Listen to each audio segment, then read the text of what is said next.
Hello and welcome to My Tiny Bottles, the project where I'm exploring my grandmother's legacy of miniature liquor bottles, one tiny bottle at a time. I'm your host, Tammy Coxon. Bottle number 34 is a pretty little bottle of de Valcourt French brandy, aged 10 years. The label is in both English and French, so I'm pretty sure this one was bought in Canada. Searching for the name de Valcourt wasn't particularly helpful in figuring out the story of this tiny bottle. There is still a de Valcourt brandy being made today, but it's not labeled as a 10-year. Instead, it's called Napoleon. What does that mean? Well, as I talked about in my episode about bottle number 7, Martell Cognac, the cognac world uses different words and letters to classify the age of bottles instead of just years. Things like VS and VSOP. Most brandies that aren't cognac have adopted the same terminology, even though they're not required to. The word Napoleon isn't actually regulated for anybody, but has come to mean a brandy that's aged at least 6 years, and tons of producers use that name on their labels.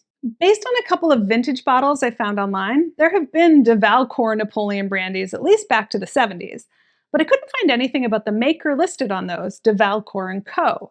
So I started looking at the maker of my tiny bottle, which was listed as Maison Brandy negociant. This turned out to be a much more fruitful search. Google immediately pulled up a court case where an American liquor importer was suing 4 companies, including Maison Brandy, for breaching a contract. Among the other companies were Jules Robin and both the French and US operations of the first tiny bottle of brandy I unboxed, Martell. Just like in the rest of the spirits industry, cognac has been subject to massive consolidation.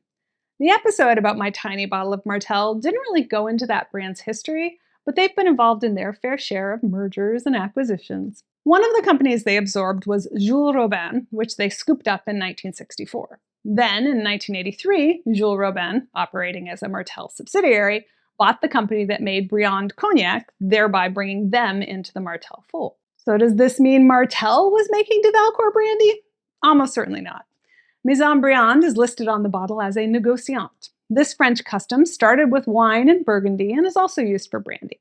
The negociant buys distillate from a variety of producers and then ages, blends, and bottles it themselves. What does all this mean for my tiny bottle? De Valcourt wasn't registered as a trademark in Canada until 1993, by which time Martell was actually owned by our recurring cast member, Seagrams. They purchased the company in 1988 and created the Augier Robin Briand subsidiary under which de Valcourt was registered.